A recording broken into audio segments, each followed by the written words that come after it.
Hi, Marco again from Inspector Detector. We're now going through a bathroom, excuse the accent. So I call it a bathroom. We test put all the lights and that on, put the ventilation fans on. This one has a separate toilet.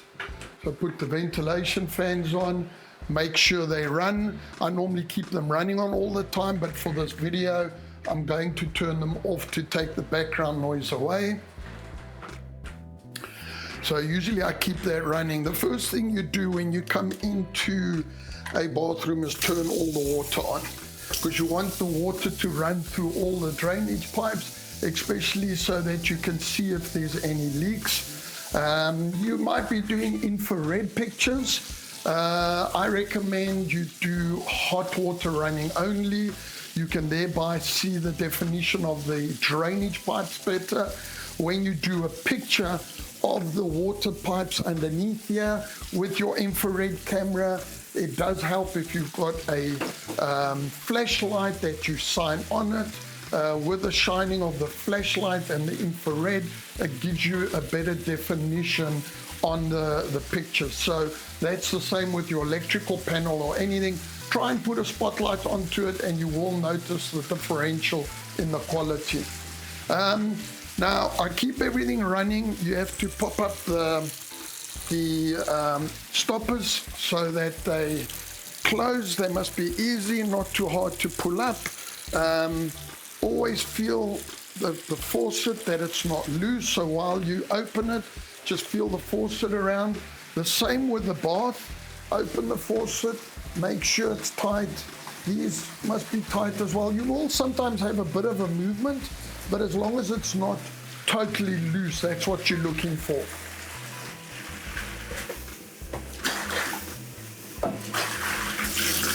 Always run the hot water on all the time. Like now, I'll come back, turn the cold off, keep the hot water running.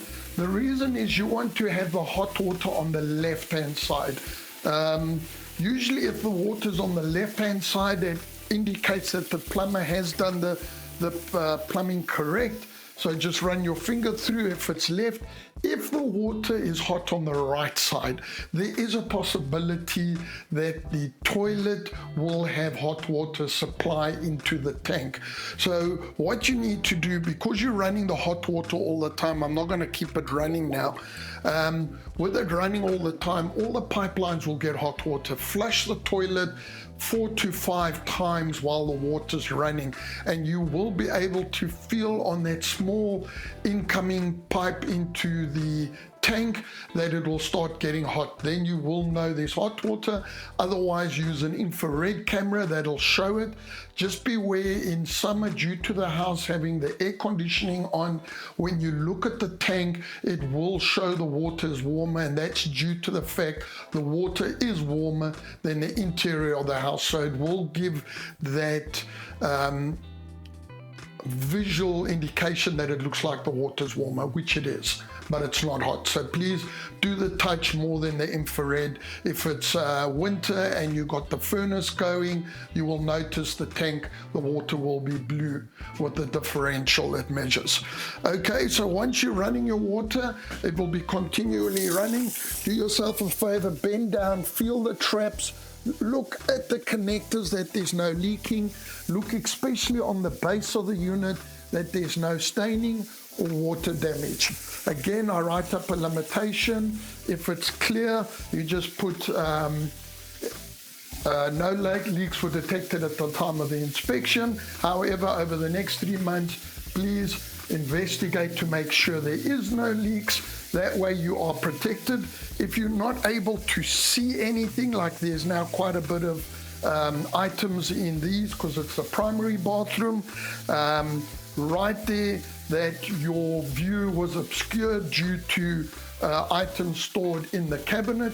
If it's so packed that you can't see anything, then right there that you're not able to see. Now this is where we become politically correct as well. Please take pictures of everything. Take pictures of the base of the sink, underneath the sink. Move the carpets out here so you can take pictures under the tiles. So take pictures from both sides. Take the ceiling. Take pictures from the front. Take pictures from the bath. Do yourself a favor, look around these edges that are caulked. If they're not, you require caulking here, especially moving around the bath where the tile meets the bath. This is not too bad, but if the tile was meeting here, you want it to be caulked, and at the base here you can see this is caulked. This is very important, and your statement should be a little bit more aggressive with caulking. You should say if it needs to be caulked and it's not caulked, say get a licensed contractor to further evaluate, repair and replace, and to look for any issues that are not being able to view.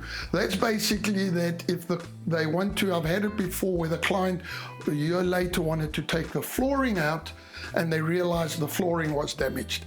And because I wrote my statement up that I'm not able to view anything, there could be additional conditions conducive because there was no caulking. You are protected because whoever did the caulking should have made sure that there was no leak before. So these are items, beware, but the longer you're a home inspector, the more you're going to learn. Speak to other inspectors.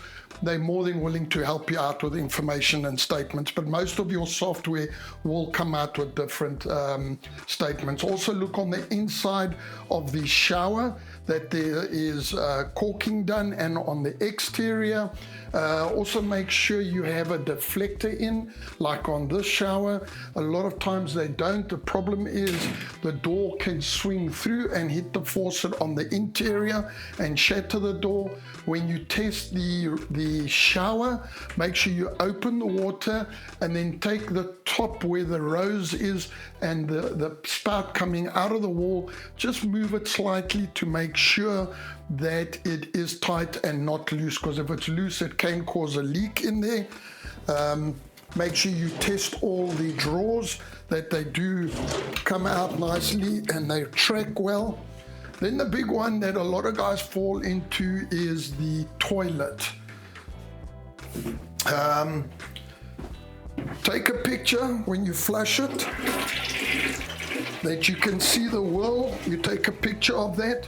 Move items away from the back of the toilet. Again, take a picture of the flooring.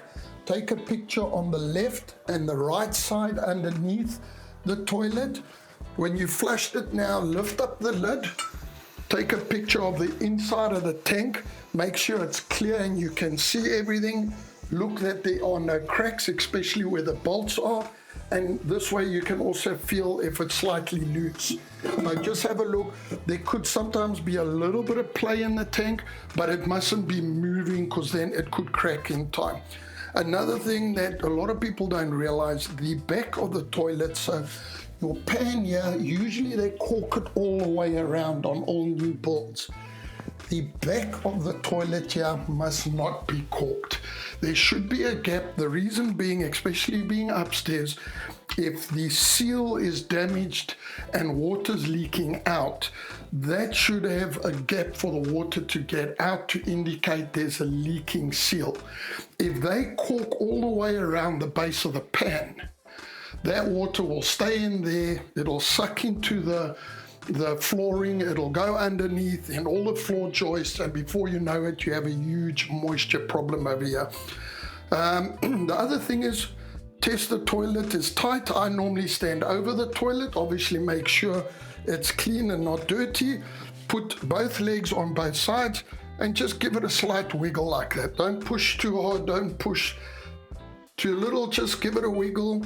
If you feel there's slight movement, I write it up and put there's slight movement. When it's loose, then you write loose. The problem is people don't write it up if it's movement. The thing is, if you write it up when there's movement, if you don't, in a year or two, if the toilet gets used on a regular basis, it will come loose. So make sure you write it up on that, but just test it with your legs. It's the easiest, best way to do it.